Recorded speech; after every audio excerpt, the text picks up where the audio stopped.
read something somewhere that in everything there is a story. The sun rising up every day is a story. And if you change the story, you can change how it ends.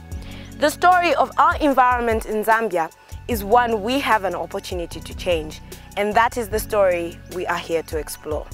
Welcome to Our Environment, Our Future, a program that seeks to highlight environmental issues of concern and strides being made towards achieving a greener and healthier environment in Zambia. This is the first episode in a series of 13. I invite you to join us every week on this channel at this time and journey with us. My name is Ruth Benzuitola. To start with, let's find out what the public know about the environment. Environment kulingana ngefuna ishba environment fintu ifya tushinguluka. Anything around us, that's an environment. Environment is a place where we live. Yeah. Well, for a common person to be our surroundings, where we stay, the place we stay in, what we need, what to make use of, just in general, our surroundings in particular, yeah. Just something that we make use of. You know, our home, that's our environment. Our family is our environment. First of all, it encompasses living and non-living things. When we talk about living things, these are like human beings, animals, birds, and so on and so forth. When we talk about non-living things, these are like stones, sandy, trees, in fact water, even water, you can put it on that non-living things. Yeah, those are things that constitute environment. The environment is everything around us to do with wildlife, the trees, basically the thing that surrounds you to make your life enjoyable and easy to live.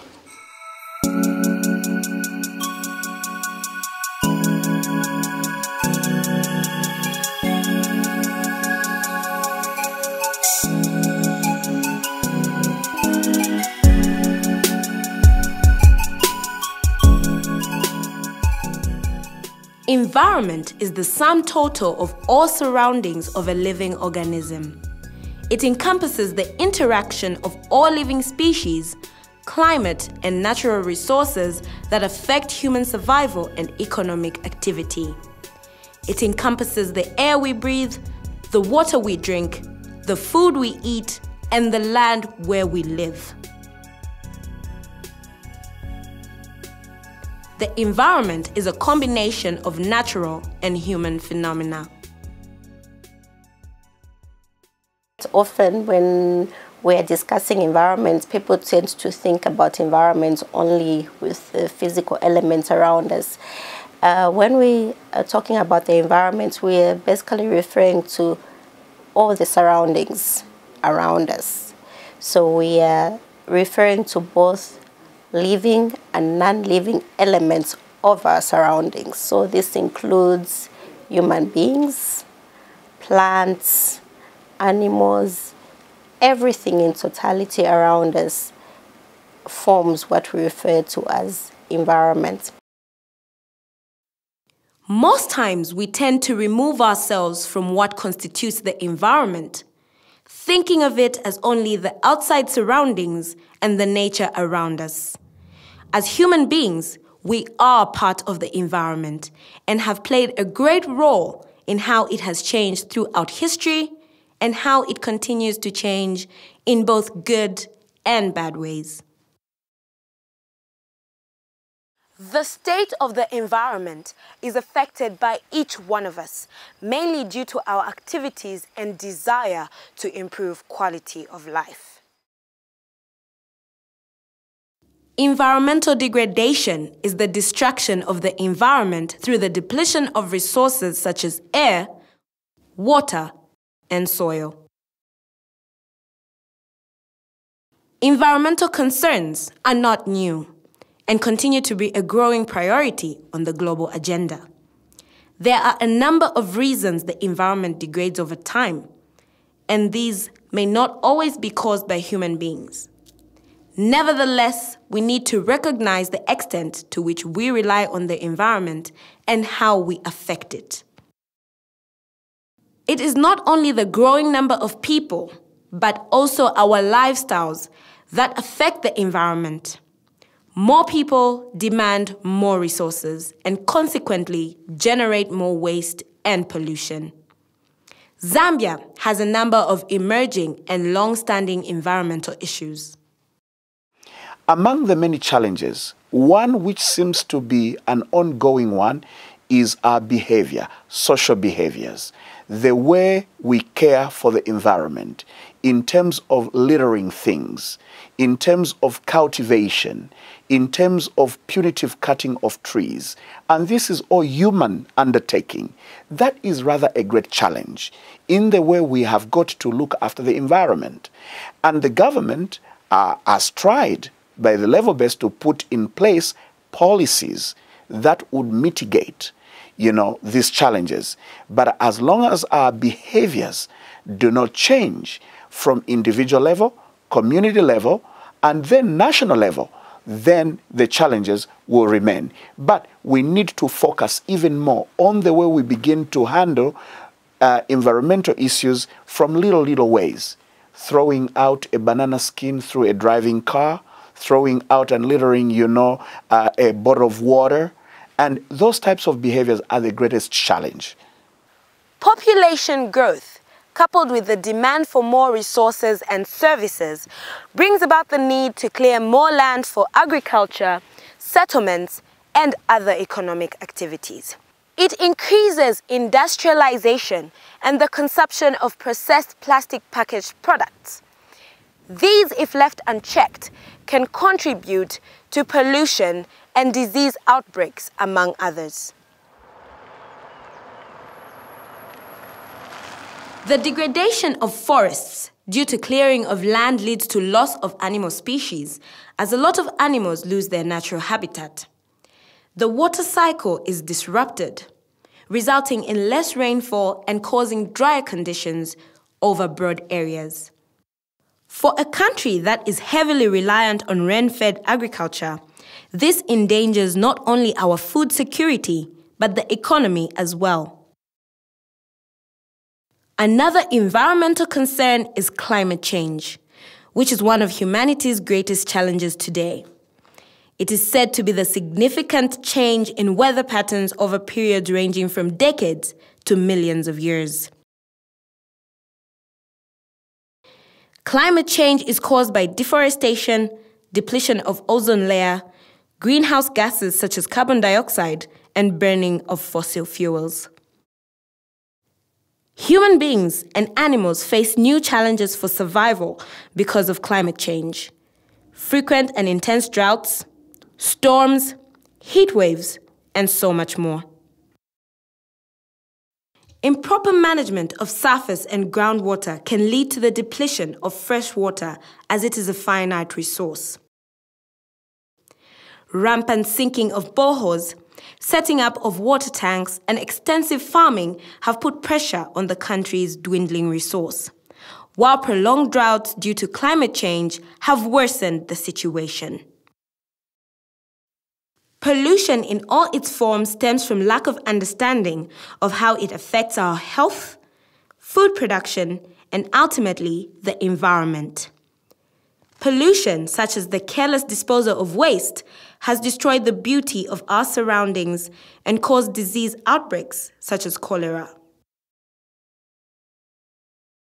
For example, everybody else now is in agreement, particularly the end users, to come and say, there's just too much plastic. And particularly if it is to the, the people who look after wildlife, they have had the brunt of the plastic pollution because they are goats. They go into the rivers to drink water that has got plastics. And when they drink, they die because, the animals ingest plastic and eventually they die. So from the economic point of view, we can see if a man who had 10 goats and 5 die as a result of drinking polluted water as a result of plastics, we have shortchanged that person by 50% of his earnings. Ministry is there for one simple reason: to make sure that the policies that will guide the way we'll be able to look after the environment are in place. But these, policies can never be actualized in the way it should unless we have in place a vehicle that will drive these policies. Always remember, the governments, particularly this government, is not in the business of making profit, but rather a very good service delivery for its people. So to make sure that the government's policies are adhered to, we put in place a regulator. And in this case, the regulator who regulates the environmental issues for Zambia is Zema, in abbreviation, Zambia Environmental Management Agency. They are, if you like, a policeman that goes out to police the people, that they draw a line in between the policies the government puts in place and also the behavior that will make sure that those policies are adhered to. Now, Zema is autocephalous. In other words, it is a quasi-government, which means that probably about 60–70% is government. Then the rest, which is about 40%, is private, meaning to say we'll be able to take the best practices from the private sector and apply those as we try to make sure that the policies are in line. It creates best policies as well as best practices.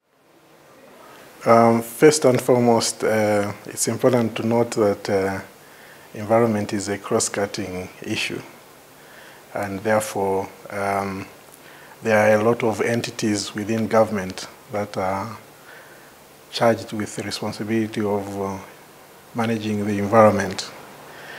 But the government of Zambia saw it fit to establish an entity that would basically coordinate all these efforts by the various entities of government.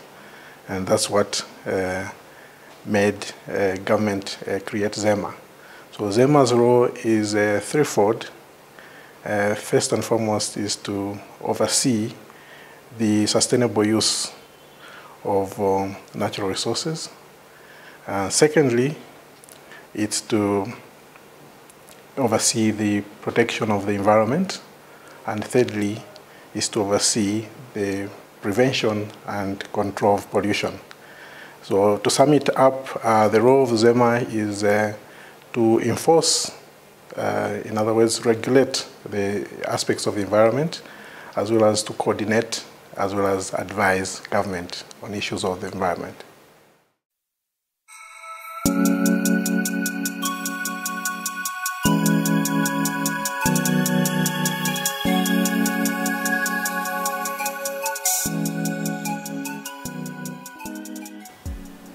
In terms of ensuring that the environment was managed as well as natural resources, the Environmental Management Act was passed in 2011, and what it brought on board the concept of integrated environmental management, bringing in new provisions, novel provisions, as we would say, that would enhance the way we manage the environment. And so we are now in the year 2011, and in that year, the law then also proposes a change of the name. Instead of just calling it a council, okay, it's now called the Zambia Environmental Management Agency, really bringing to the fore the concept of environmental management, looking at all the various facets of environmental management. You're looking at environmental protection, you're looking at prevention as well as control of pollution in the environment. In the Environmental Management Act, there is a requirement to ensure that you also have all government agencies putting together what are called environmental management strategies. So each minister or each ministry is required under the Environmental Management Act to put together an environmental management strategy. And then you also have another tool that is introduced as part of integrated environmental management called the Strategic Environmental Assessment. So the Strategic Environmental Assessment is basically looking at assessing the impacts of a policy so that you get to know what the impacts are of that policy. And then when you have gathered that information at the strategic level, when you come to do project implementation or project assessment, which is the EIA, you more or less have most of the information and you have an idea. In fact, the strategic environment assessment may also tell you to say certain areas are no-go areas. Remember, I talked about preservation. There's also conservation. So you may have to start thinking, okay, certain areas we cannot touch. And ultimately, because environment and development are two sides of the same coin, you will actually be destroying what you would want to get at the end of the day. One of the other issues there is clearly enhancing the provisions on environmental impact assessment, which were there, yes, but a bit more clearer now in terms of the prohibition not to get into projects or development projects without an impact assessment being done and an approval being granted by the Environmental Management Agency. We also notice the introduction of biological diversity. I must indicate to you that at the Rio Summit, whilst the summit was going on in 1992, there was also a discussion and subsequent adoption of the Convention on Biological Diversity.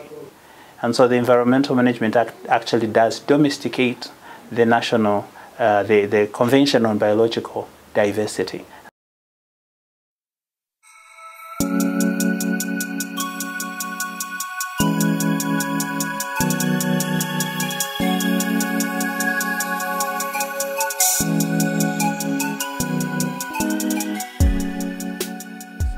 There is provision in the Environmental Management Act now that covers sources, mobile sources, you know, like vehicles, pollution from vehicles, pollution from aircraft or aeroplanes.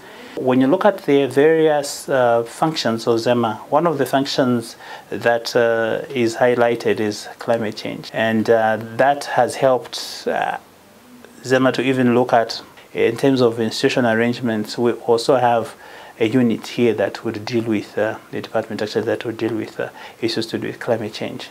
Another very interesting and very important, which is for yourselves, is the right to access to information. Okay, access to information is actually declared a right. Information must be made available to the public. There's also public participation. It's a right for the public to participate in decision making or in decisions that affect them. So those provisions also require the creation of a central environmental information registry, okay, as well as a register where all the information that relates to whatever regulations, statutory instruments, conventions or treaties that we are party to would be in that registry. So if you wanted yourself, you would go to gather that information. Of course, it's still being developed so that it's available to the public. But for now, if the public want particular information, the information will be given to them as long as that information sits with Zema. I must first of all indicate that there are offenses that are created.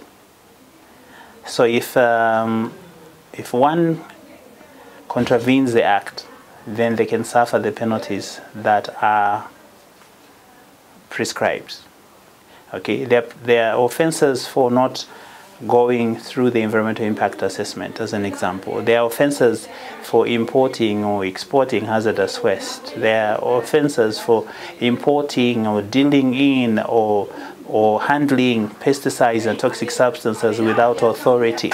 The Environmental Management Act has provided what you would call civil sanctions that are followed by criminal sanctions. Okay, there are orders, enforcement orders that the inspectors as well as the Director General as well as the inspectors would actually serve on a non-compliant person. There is what is called a compliance order.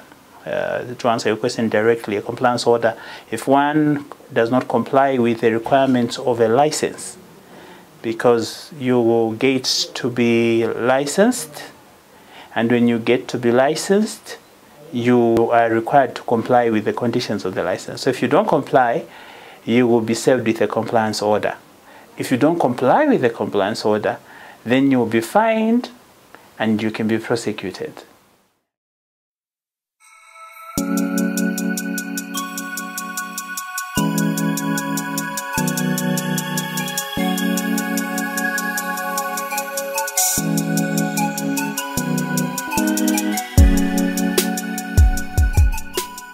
as much as Zema and other branches of government are making strides towards protecting the environment, as citizens, we remain the nation's greatest resource in environmental protection.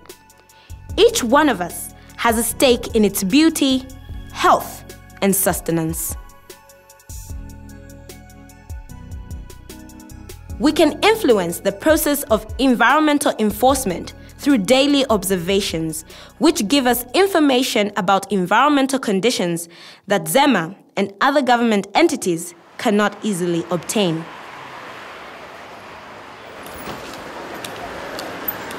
Making lifestyle choices and changes that can develop and grow Zambia sustainably as a nation is another way to contribute. It is easy to believe that one person's efforts don't matter, but they do. If we all made small changes, we could see a huge difference. It could be something as simple as using gas instead of charcoal, using a bicycle where possible to travel instead of driving, buying products with less packaging. You could also consider reusing plastic containers and bags or carry a reusable shopping basket every time. You can also contribute to a better environment by segregating waste, paying for garbage to be collected, planting a tree, and so much more.